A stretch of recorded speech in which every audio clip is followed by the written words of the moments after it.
Sa mga gustong mag-build ng kanilang sariling 12 volts battery, ito yung isa sa pinakamadali at pinakasimpleng paraan para makabuo kayo ng ganito. So unang-una ang i-prepare ninyo ay ang kanyang battery holder, and then gamit kayo ng 21 pieces na lithium ion battery, specifically 18650 yung kanyang sukat.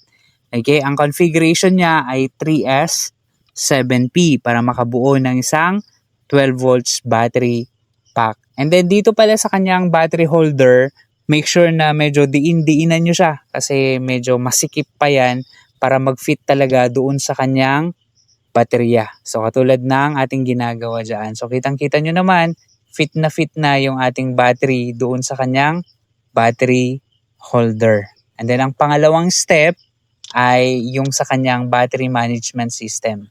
Sa battery management system, very important yan into any 12 volts battery pack sapagkat siya yung nagbibigay ng protection sa overcharge saka over-discharge dun sa ating battery. So ang ginagawa natin, nilalagyan lang natin ng soldering lead yung mga terminals ng battery management system.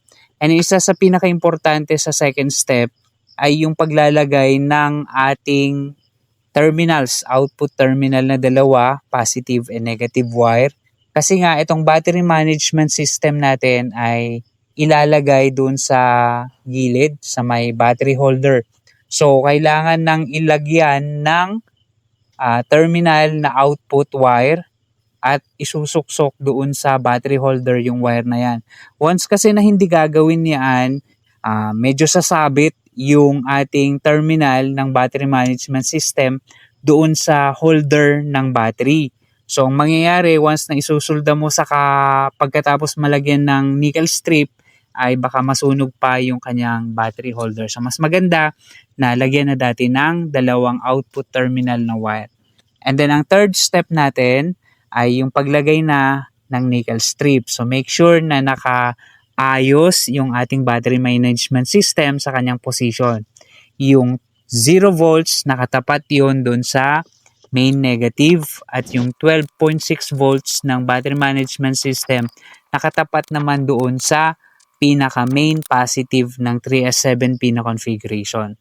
So ang una nyong gagawin ay yung paglagay muna nung dalawa, nung 0 volts saka 12.6, yung tig-isang nickel strip na kasama doon sa kit. Okay? So ang pangalawang nilalagay natin ay is yung papunta sa 0 volts ng battery management system. Yan yung ini-spot weld natin. Ayan. So kitang-kita nyo naman. Okay, so ganyan yung positioning niya. And then yung dalawang natitirang nickel strip, so kahit na mapagbaliktad nyo yan, walang problema. Pareho lang yung kakalabasan dyan. Kahit na alin na dyan yung unahin ninyo. Basta importante, may ilagay yung dalawang nickel strip doon sa 12.6 volts saka sa 0 volts. Okay? So make sure na medyo diinan yung paglagay ng nickel strip dito kasi may space yung battery saka yung nickel strip dahil doon sa kanyang battery holder, kaya medyo diinan lang sa pag-spot weld. And then maglalagay na tayo ng soldering lead sa ating mga nickel strip para mas mabilis kumapit doon sa terminals ng battery management system katulad ng ginagawa natin. So napakasimple lang yan, itapat-tapat nyo lang and then okay na yung ating baterya.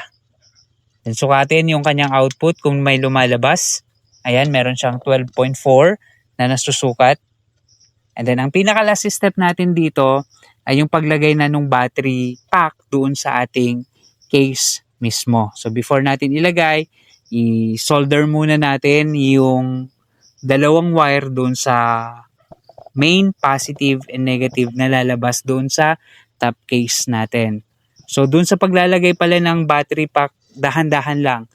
Kasi yung case mismo fit na fit talaga doon sa battery pack. So kailangan dahan-dahan kasi sasabit yung other part ng battery holder. So dahan-dahanin lang.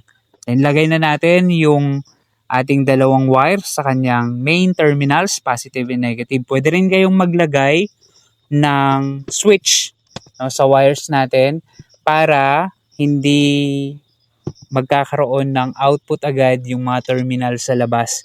So, nasa sa inyo po yun kung gusto nyong lagyan.